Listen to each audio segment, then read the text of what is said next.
So up here in beautiful North Carolina today, and we have Tobinator the Motivator here. That is my name, sir. Tobin runs, he has his own podcast, but today we're going to be talking about fatherhood, what that means, the legacy someone leaves behind. You know, Father Day is coming up here in a couple weeks, and you know, kind of what does that mean?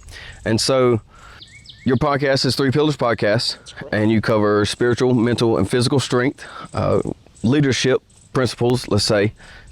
You know, kind of talk us through a little bit about Three Pillars Podcast, and then we can dive into fatherhood. Sure, man. So first and foremost, thanks for making the trip up. You've been doing some awesome work with your podcast. Touch grass is a big thing right now. So, you know, calm down, right? Let's get everybody just focus, have a nice, reasonable conversation about current events and things in the world, and things that are applicable to life and society. So I appreciate what you're doing. Again, thank you for having me on. I am Chase Tobin, aka Tobinator the Motivator. You were there when that name was monikered when we were in the Marine Corps together. For those of you who don't know, Zeb and I served in the fast companies together back in 2012 to 15, something like that. So I've known him for a long time. He's a great man. My podcast, like you said, focuses on those three pillars of fitness or strength, spiritual, mental, physical. It really is a holistic approach to help us grow closer to the Lord on our journey we call life. That's my little tagline at the very beginning of every episode. The idea with it is just to kind of have a weekly chat with the audience, kind of whatever's on my mind. Podcasting for me is more of a hobby. It helps me to get my thoughts together. It's my creative outlet. It's a journal, a daily journal. It's a journal, or more of a weekly journal. Weekly journal. I get in it, try to get an episode once a week and just kind of deliver my thoughts on something that will make you just a little bit better every single day. Well, that once a week, I don't know about you, but for me, it's a little bit taxing. Yeah. Especially given, we work full-time jobs. Yes. And we have kids, yep. Which is why we're here today. What is fatherhood? What does it mean to you? And then maybe how do we apply the principles of Three Pillars Podcast of spiritual, mental, and physical fitness?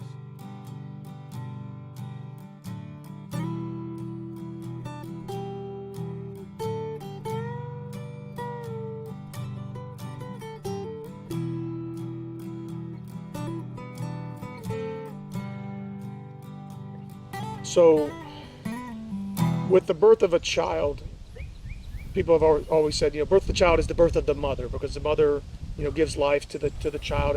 But there's another very important aspect of that, and that is the father. And when the child is born, you're all of a sudden a father. Everything you were before, it matters, but it no longer exists, because now you are responsible. You're the caregiver, you're the provider, you're the protector of a new life. And humans are some of the only animal species out there that's young, cannot survive on their own. They have to have somebody to take care of them. And so that's part of the growing up process, the emotional maturity that comes with being a father. You knew me, I was kind of a wild head back in the day. I like to say I was a pretty good dude, but I still was like a little bit nuts to a point. All that changed for me when... I think we all are when we go through that. I guess we were maybe 21, 22. Yeah. A little bit older, but anywhere between that 15 to maybe even 25 range is very 24 when I enlisted. Rebellious, let's say. Yeah. Okay. So you're a little bit older than me, but I caught the back end of it. It's something I look back at now. We can get into this a little bit later. Is why is that? Why do we go on these rebellious streaks? Is it lack of fatherhood in our own lives, or is it lack of guidance from our father? I love my dad. He's awesome. There's things, but just like in the Marine Corps, I learned things from him, good and bad. How do I apply that to my life today? What are the good things I can take and apply and give it to my daughter, my two sons? And what are the things I'm not going to pass on because of X, Y, and Z? And part of that in my life is, not focusing on the purpose I should have had back in the day. Instead of chasing women and beers and being crazy, focus more on my purpose, and the ladies will come later, right? But if I had taken the money that I spent on alcohol and chasing women, I probably could have retired by now, looking back at it. So if I could impart that to my sons, teach them emotional maturity, teach them sexual discipline, teach them how to be good with their money, it'll set them up for success later on. Now, they're going to go through their stuff. Like you said, we're men, we have these rebellious streaks in us. I get that. But how can we I don't want to say stifle it, that's not a good word, but how can we shepherd that tendency toward a more positive outcome? Yeah. How can we get them to understand that the positive, what are the positive attributes of male role models in general and specifically fathers, and the negative, and how to learn from a lifetime that isn't yours. Yeah. Right. And that's what we're building on in general, is when we're, trying to figure out what is true, acquire knowledge, we're building on everybody that's come before us. Yeah. Now, like I said, you're a father, I'm a father. I'd say fairly new. My son is 2.5, and you have two that are. I have, my daughter's 9, my middle son is 6, almost 7. Okay, so you have 3. Sorry. My youngest, that's all right. My youngest is he's 3, about to be 4. I was thinking sons, because when I think fatherhood, I just think father son. But there's definitely a daughter aspect to it. Maybe we can jump into that real quick and, let's say, kind of get that out the way, because it's completely different. Yeah. 100%. What is that father-daughter relationship compared to a father-son relationship? It's really funny to see it happen in real time. My daughter, when I found out I was having a daughter, I was ecstatic. Whether it was a boy or girl at the beginning, everybody, every man wants a boy first, right? But I was happy that I had that my child had 10 fingers and 10 toes and was going to be healthy when she was born. But the father-daughter relationship is more, I don't want to say nurturing, but it's not as rough. Like for my sons, I pick them up, slam them, body slam them, do the things, go out in the woods, burp, fart, scratch, do that kind of stuff. With the daughter, it's more of, I guess nurturing is more of the mother's role, but it is more of I'm here to help you, I'm here to protect you, I reassure in that. You need help with your homework, you want to go on a date, right? I'm intentional with all my children, but I'm especially intentional to her. Maybe it's a protection of innocence. Yeah. For her, and less so for the sons, because the world is rough for men. It is. And maybe I'll get some slack for this one, but the preference is for women to stay relatively innocent, and I think the exposure to the world in general is rough. It's a lot. The way I measure success, and this is going to be my measure of success for my sons and my daughter. If I can present my daughter on her wedding day as a virgin, I call that a win, because I have done my duty to protect her, because the world is crazy out there. If I can protect her from the rampant sexuality, sexualization of children, from the OnlyFans, from the TikTok, and I want her to have a creative outlet. If she wants to have a little YouTube channel when she's older and do little crafts and things like that, sure. But to shelter her from the predators that are out there, because they have open access to the internet. You're a Marine, I'm a Marine, we know what we do to bad guys. I'm trying to preserve that with my daughter and teach her values, teach her what a man should be, how a man should treat a woman the way I treat her mother. Polite, respectful, but still very loving and very, I don't want to say lovey-dovey, but show her that you can still love a woman, but not objectify her, if that makes sense. So that her self-worth as a woman, as a young woman, now she's almost 10. You don't want her to have daddy issues, let's say. That's exactly, yeah. I guess I'm going this whole roundabout thing to saying I don't want my daughter to have daddy issues. Yes. And I think the best way to do that is to show her what it means to be a good husband, a good father, a good man. With my sons, on the other hand, the physical part's going to happen. We're men, we're physical creatures. But to teach them how to be disciplined enough to counteract the things we just talked about that could objectify women. So my measure of success for them is for them to be, after age of 18, to return to the church pew every Sunday, because I want them to have not only the physical strength, but the mental and spiritual discipline to maintain their relationship with the Lord, but also to focus on their purpose and not so much thinking with the wrong head, if that makes sense. Yes, it's a verse I quoted last podcast, and it just keeps coming up. It's this was the verse for our school. Mm-hmm. I went to high school, went to private school, Christian school, and it was train up a child in the way they should go, and when they're older, they should not depart. Mm-hmm. That is the all-encompassing what is fatherhood. Yeah. I think, Yeah. you know, we don't know everything, No. but there's a direction that we have to send our sons in, and hopefully during that rebellion age, they should come back Right. afterwards. If you could establish that. And I did it myself, you know.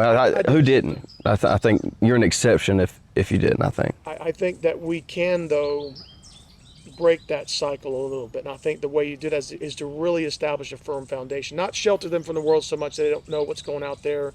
You know, I homeschool my kids. There's a whole thing about homeschooling kids. They're these unsocialized weirdos. My kids, I could take them out there. You would not know they're the most loving, engaging children you've ever met. Did you always homeschool your kids, or was that a COVID thing? Because I know there was a massive spike in homeschooling during that crisis. Alone, I think we now have over 5 million homeschoolers. North Carolina was pretty rough on COVID.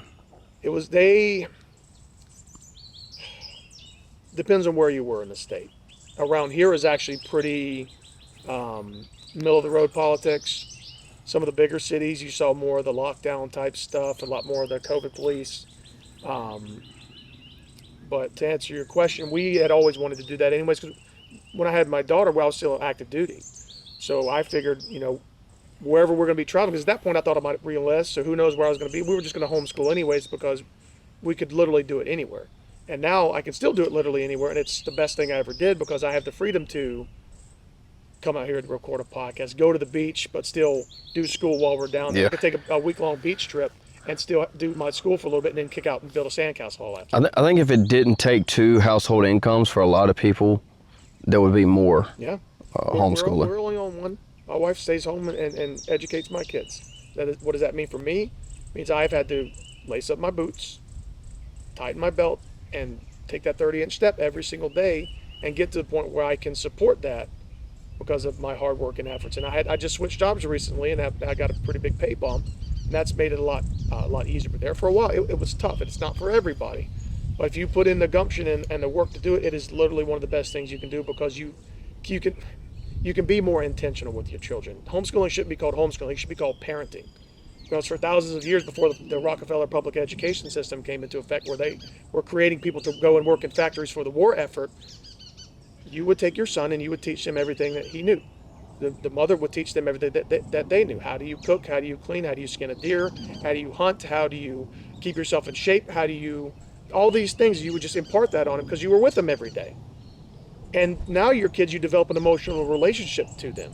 Whereas opposed to you and I went to public school, and I love my parents, everything they did it to the best of their ability. But if you look back at it, for 13 years you were in school from 8 to 3.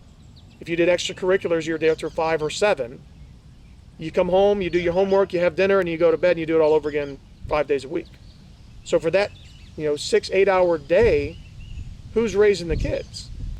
Well, the state is. And if they're at one point in the country, if the state's got the same values, and if I know that Mr. Smith in school is got my same values that I have no problem delivering to them. Public education system right now doesn't know what they're doing. They don't know up from down. And I have no problem saying that because I know teachers who have told me they don't know up from down. Because they are so handcuffed by what they can do, by the discipline that they can enforce, by the policies that they have to enact. They're more of just babysitters rather than educators. That's sad. Yeah, the public school system is definitely handicapped by state governments and then federal governments. Mm-hmm. The Department of Education should not be federal. No. And you're seeing a rise in homeschooling. You're seeing a rise in private schooling. Then you're looking at states like Arizona that have school vouchers, mm-hmm. which I'm not extremely informed on, but to me that just seems normal. Like why shouldn't the money follow the kid? Follow the kid. Yeah, in my opinion, because when you homeschool, I have things out of pocket. I pay for my curriculum, I pay for the supplies, all this stuff, but I'm still paying public school taxes. Now, I know there's a need for public schools. There's the kids that need to get in it. They need to be fed. They need to be educated. They need to learn how to read and write. But now that gets back to a parenting issue parents should take responsibility, because once you start passing the buck on to everybody else, now we've got a problem. The lack of accountability is not there. So if we teach our kids, if we're going to swing back around to fatherhood and being a parent, when you mess up, it is your fault. The accountability stops with you. You know what I mean? I think the core issue is accountability. 100%. We have different cultures. We have different standards for each culture, and some of those don't hold the in-group accountable. Right. And I think the accountability is the core issue, and we should hold everybody to the same standard. If they can't meet that standard, then there should be, let's say, consequences for action. 100%. Maybe kind of reeling it back in to your sons, and my son, let's say, he's wide open, man. he's been sprinting since he was 9 months old. Yeah. And I'm proud of him. You know, every parent wants to brag about their kid, about how great they are. And you know, I'm not around a ton of other kids, but I do think he's maybe a little advanced in some areas, and maybe some areas not. On the development of the kid, you know, how have you seen that maybe different between each kid, or, you know, compared to some other kids that y'all have been around from like a homeschooling perspective even? So obviously every child's going to be different. Everybody's got their own tendencies. Everybody's got their own temperaments. The job of the parent is to shepherd that temperament, because you can't change it as much as you want. It's just like leading Marines. You've got your leadership without challenges, heavy medication, without let's heavy say. medication and stuff. If you can shepherd that behavior, that temperament, that, you know, a kid wants to get out and run. Boys are meant to get out and run and move and do things. But if you set them in a classroom all day long, they're going to go stir crazy. And then somebody's going to say, oh, well, you've got ADHD, here's some Ritalin, that'll fix it. That's what they did all throughout the 90s, right?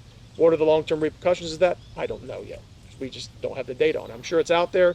I'm not real versed in it, but there's got to be some complication to put that. I think there's an actual Adderall and Ritalin shortage across America. And why is because there's so much prescription going out, but people are essentially addicted. I mean, it's an amphetamine.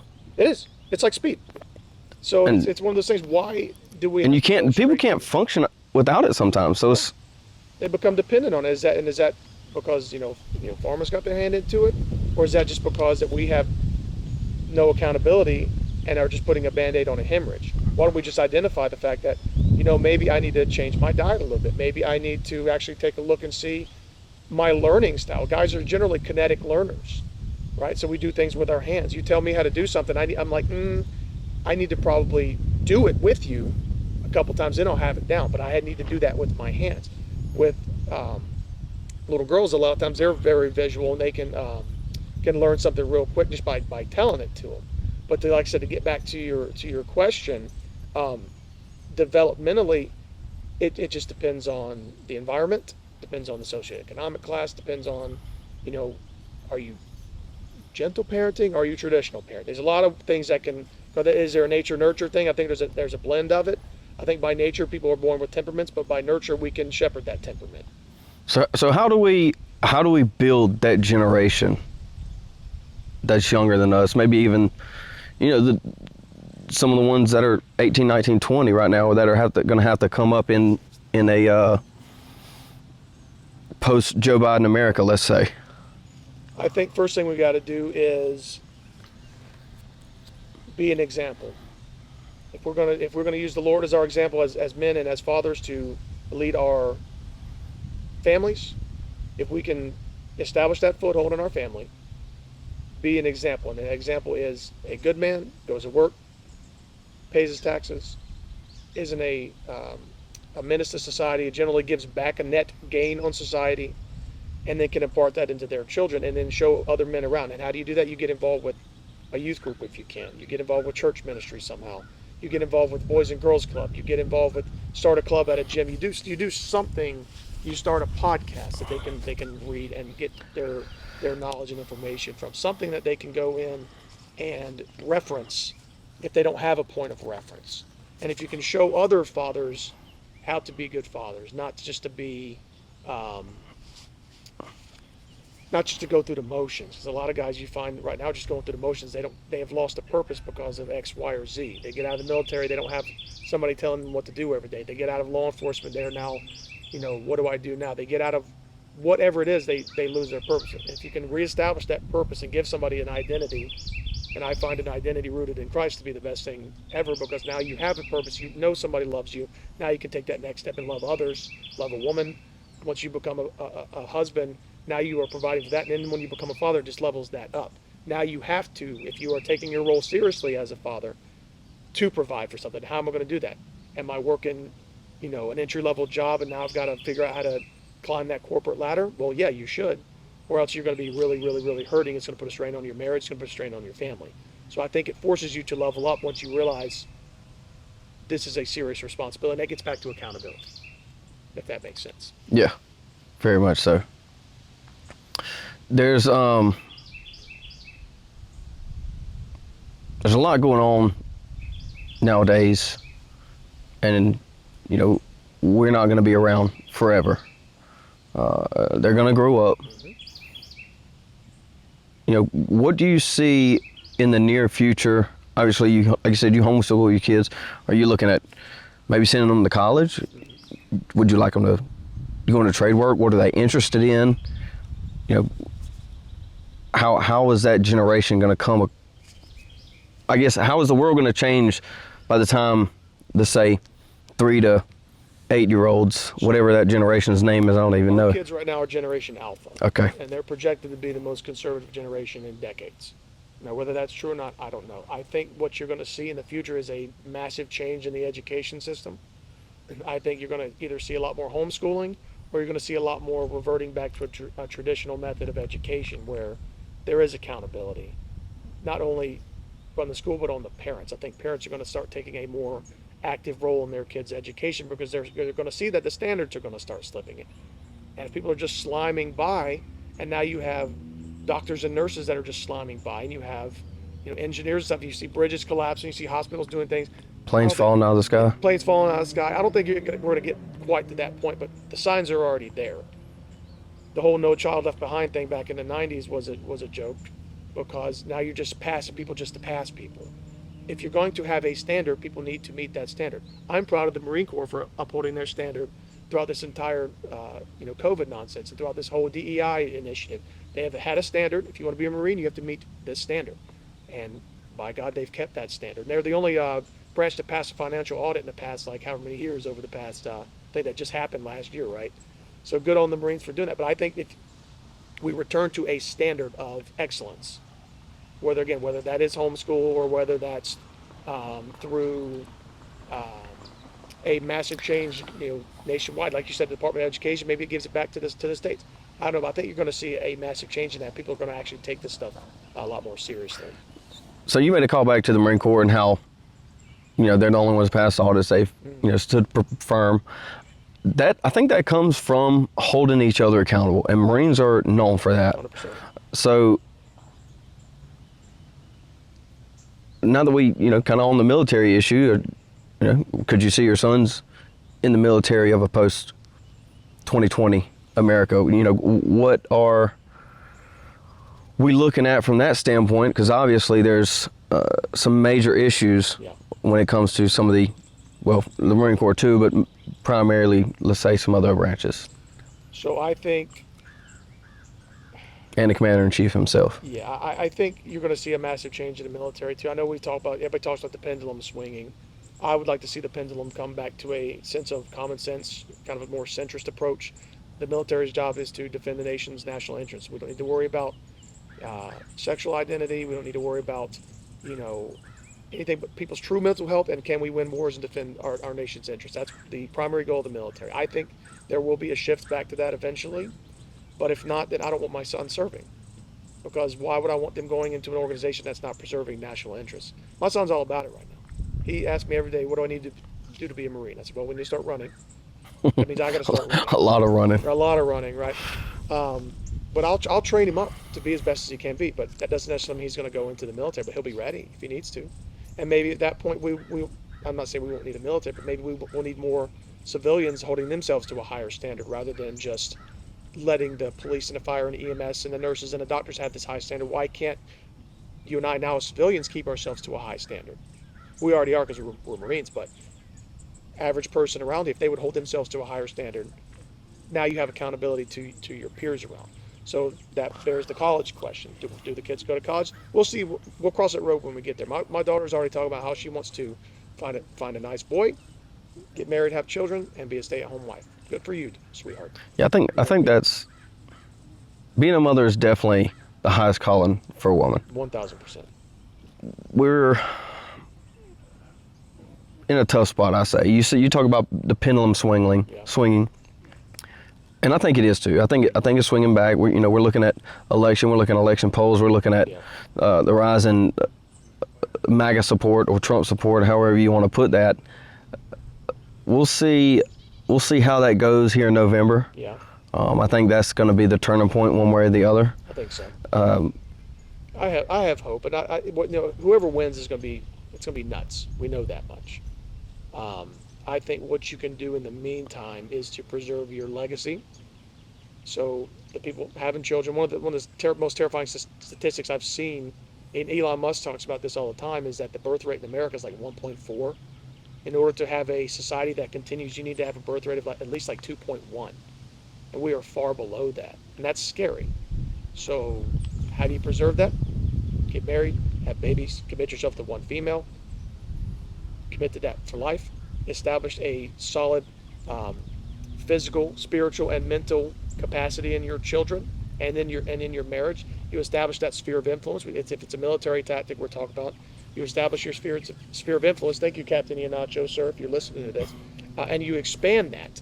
Because that was one of the things I distinctly remember him saying. We established our defensive posture, and then we expand it as we can. And if we can do that from our home, to our neighborhood, to our community, to our city, to our county, to the state level, it's infectious.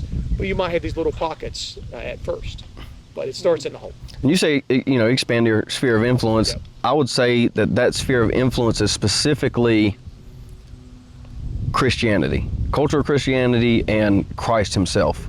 And that spreads throughout the home, and then the city, county, state, nation. And it's about love, man, but it's also about righteous abhorrence of evil. Well, we're watching the downfall of America. I mean, we are. America, if you look at it biblically, I think America's being judged. I think if you want to get into the spiritual with it, I think Joe Biden is exactly who we needed right now, because people, okay, this is what you want, have at it. Okay? And we see that there's a lot of crazy stuff going on right now. There's a lot of, illegals crossing the border. There's a lot of inflation. My house has gone up. I don't know how much is a good thing, but should it really do that? No. There's a lot of uncertainty. There's a lot of food plants dying. There's a lot of planes falling out of the sky. People are looking at it like, I don't know about this. Well, Trump's not the savior, he's not the Messiah by any means. But I think it's a step in the right direction if more people would, again, have that accountability and really have love for country and really demand that the politicians in office stop sending our money everywhere but where it needs to go here to country. You might see a massive, you might save the republic, if you will. Yeah, so, we are where we are. We can't go back and change how we got here. Yeah. We can acknowledge what we did wrong, and we can, wish upon a star, let's say. But moving forward, and we can have an ideal. I think that's what the ideal is. Let's say Christian nationalism. At least, I would ascribe to that, as defined by somebody like Stephen Wolfe. Are you caught up on any kind of Christian nationalism? What do you perceive as an ideal moving forward? I think that's a good basis to start. I think those cats, like the libertarians, have a good idea, but I don't think they've got enough.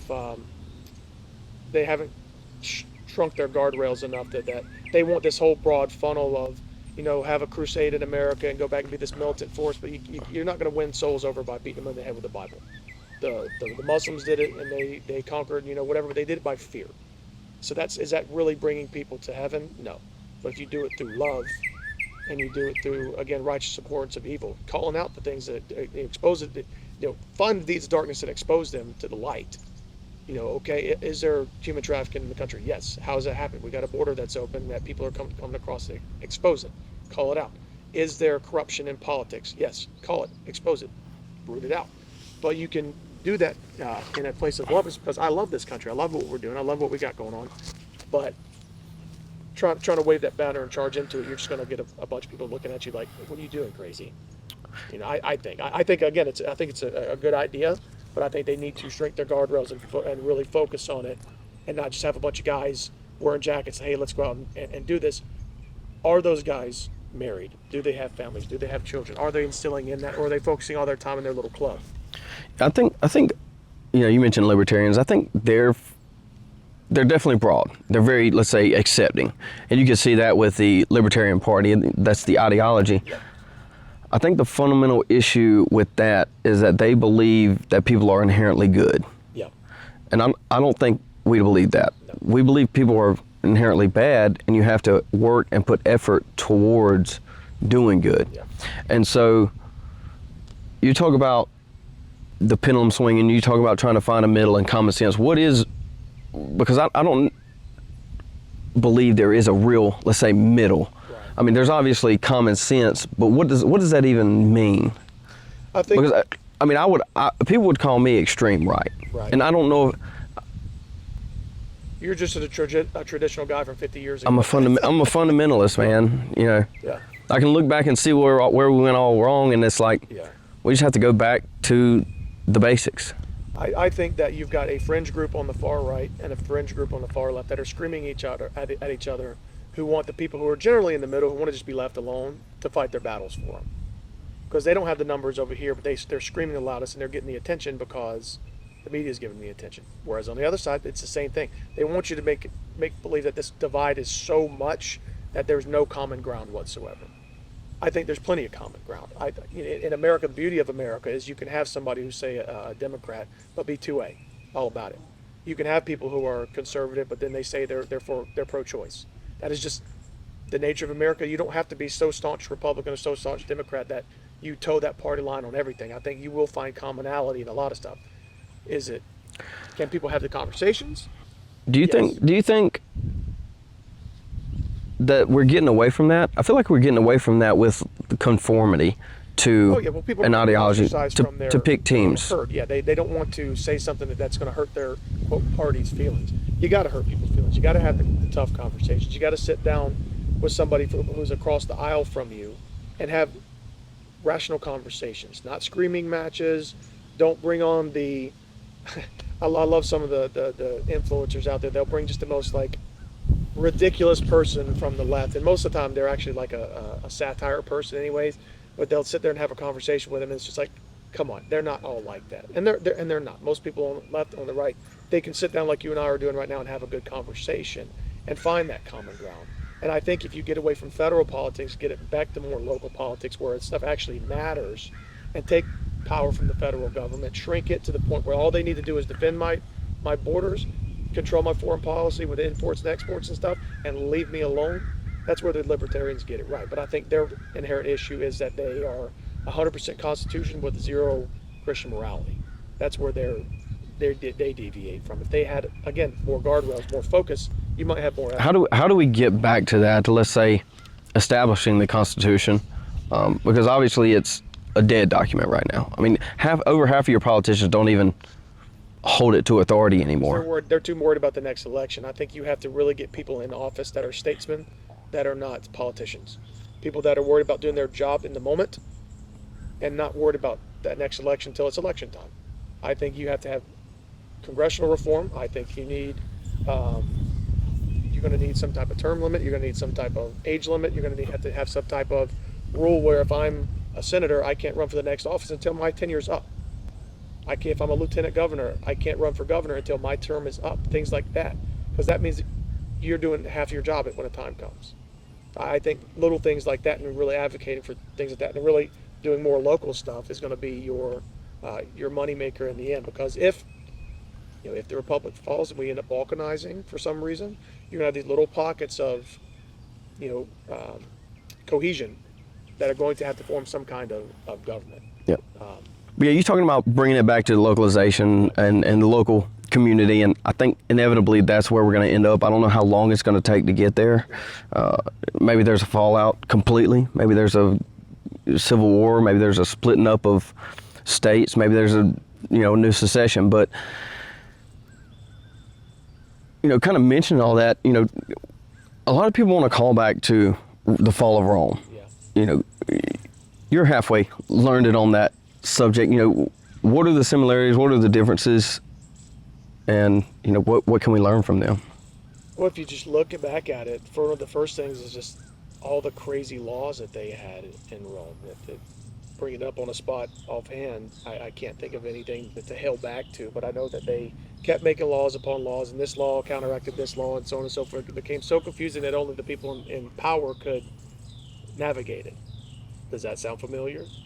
We have lawyers to interpret law. We have realtors to interpret real estate. We have these specialized professions in places that probably shouldn't be that complicated.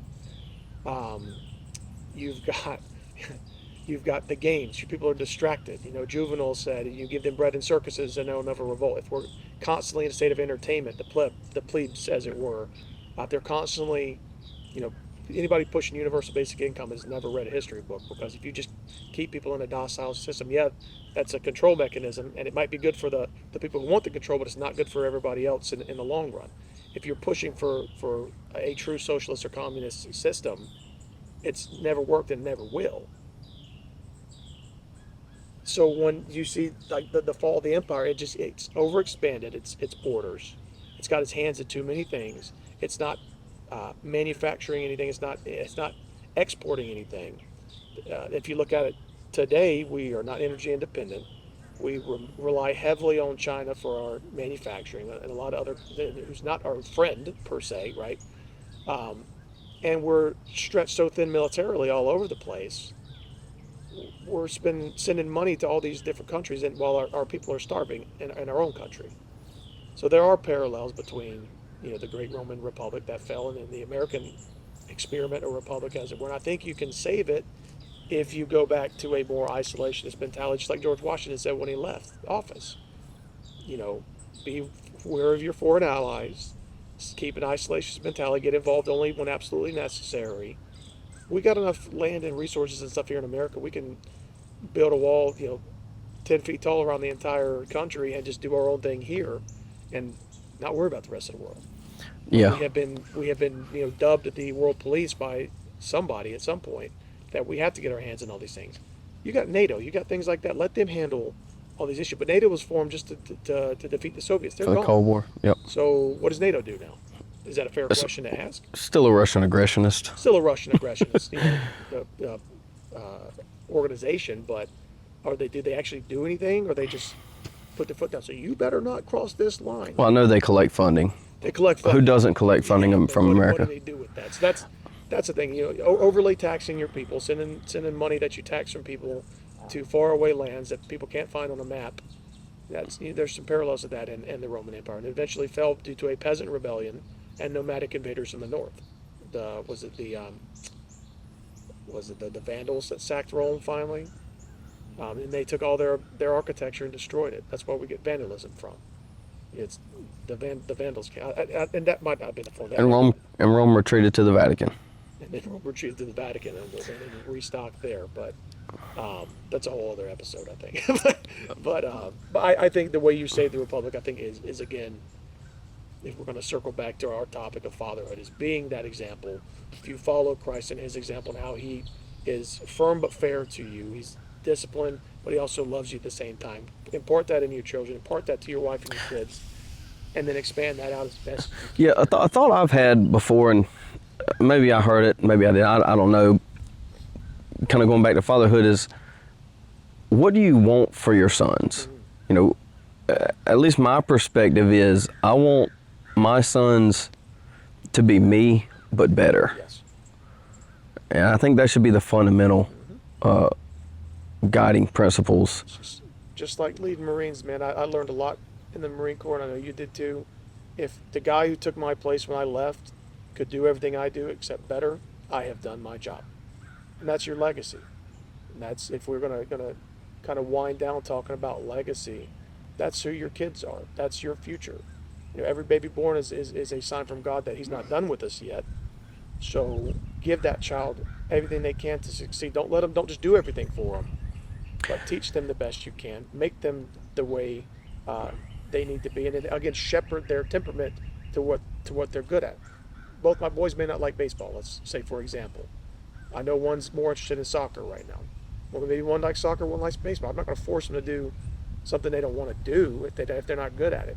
I'm okay with saying, I'm okay. I don't play basketball because I'm terrible at it. And I would hope my father never said, "Oh yeah, he was a great basketball player," because I'm not. I had a basketball hoop, but I'm never good at it, right?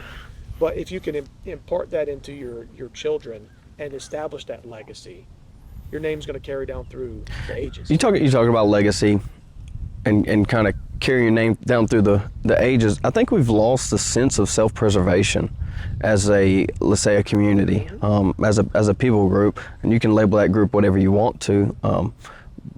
But we've kind of gone through Rome. We've talked about our founding fathers. We've talked about all these people that have come before us. That's their legacy that they have left for us to build on. And I think it's our job to put an effort towards what is our legacy. Yeah. And so how do we get that self-preservation back? If you start... Because it seems lost. If every family had 5 backyard chickens and a little victory garden, you would lessen the dependency on the government. I don't know a percentage, but you wouldn't have as many food supply issues. Right? Get a big chicken and a couple in the garden. You know what I mean? If the government really cared about the people, they would help subsidize that. Say, hey, yeah, if we can get you guys all chickens and a garden, grow your own stuff, and we'll teach you how to do it. And if every little, yard or hamlet or whatever you want to call it had their own little source, and you didn't have to worry about raiders coming and sacking your little house. That's in a very microcosm of it all. But if you can teach people to become less dependent on somebody else. And I bring that up because, my grandma just turned 90 this past year.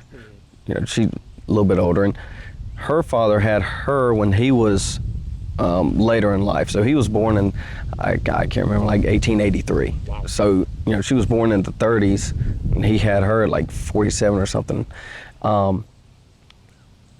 That's a lot of history that's going to die with her if it's not, let's say, recorded. Yeah. And so I've recorded an episode or two with her to kind of, give some stories on what they're looking at, because, I've had some cousins that have been asking, what is, give us some idea of what our grandfather and great-great-grandfather or great-grandfather have, what they were like.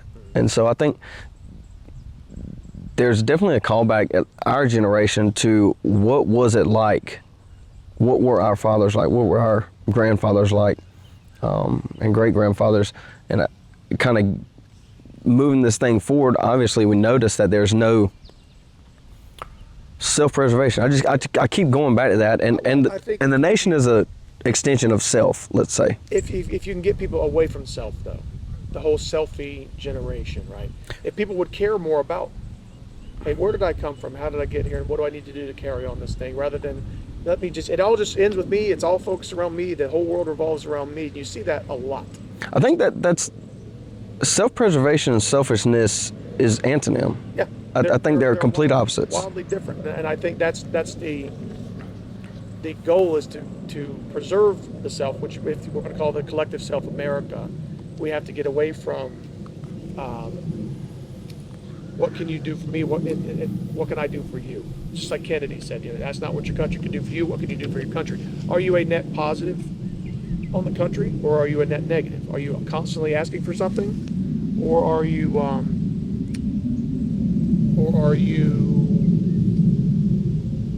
creating something, putting something out there to make other people better? I don't know. I think that is how you get. It's how can I be a net positive and preserve my family tradition and carry that on into the next realm. I think that's what part of what self-preservation should definitely be a priority. Yeah. And you got to preserve the society and the culture. The thing about American culture is, again, we've got this big wide funnel, this melting pot tapestry or whatever. I think if people would really embrace that to a point. It's like, hey, yeah, we all come from all these different places, but we built this thing, and it's awesome. And if we don't want to lose it, we need to do everything we can to protect it. I think what is American culture is an entire podcast by itself. Yeah. But kind of, getting back to the core of this, Father's Day is coming up. Mm-hmm. Do you have anything to say to the fathers? We can kind of close this up, and like I said, I'll link to your podcast in the description and where people can find you. So, what do you have to say to fathers? happy Father's Day to all the fathers out there, fathers, happy Father's specifically Day. mine, because he is mine, Yeah. right? And I'm definitely glad to have him as a father. But yeah, What I would tell fathers is accept your mistakes because you're going to make them. Own them, because when your kids see that, they'll learn how to deal with their own mistakes later on down the line. Don't ever promise something you're not going to deliver on. Don't say, yeah, I'm going to take you to the movies and put it off. If you say, I'm going to take your kid to the movies on Friday, take it to the movies on Friday. If you always beat them in a foot race, so always keep yourself physically strong, so that way when they want to start running, you can always beat them. And be intentional with them. Your boys, your girls, your wife, your family. Be as intentional as possible with your family, and let them know that Daddy loves them. yeah, Because even though we can be stern, we can be assertive, we can be aggressive, we can be the disciplinarians, at the end of the day, I do all of this from a place of love because I want you to succeed. But you're not gonna. You got to be their guardrails. You can't succeed if you're going off the rails, right? So I think that's. If I had to deliver a message, I would say just be intentional and coming from a place of love with it. That makes yeah. sense. Real quick, when I was getting older, every year me and Daddy would wrestle Yeah. on my birthday, and that physical challenge of Yeah. I'm still Daddy, Yeah. or even as an older brother, I would always tell my brothers that I'm still a big brother, Yeah. even though one's outweighing me by like 150 pounds. Yeah. But challenge your sons Yeah. to be better, 100%. and I think at least that's where I'm coming from. And I think that's where you're coming from also. Keep them strong, keep them challenged. Even the dad, the daughter dads out there, keep them challenged. Keep them engaged with their mothers. Keep them engaged, and show them what it means to be a good father and a good husband, because that's what they should be looking for in a man later on in life too. Is be that example. Not that they want to marry Daddy, but they want to have a man that's going to take care of me like my dad took care of my mom. Absolutely. And I think that's going to bring everything kind of back full circle, man. Well, thank you for coming, dude. Hey, man. Thank you for having me. Yes, sir. Appreciate it, sir.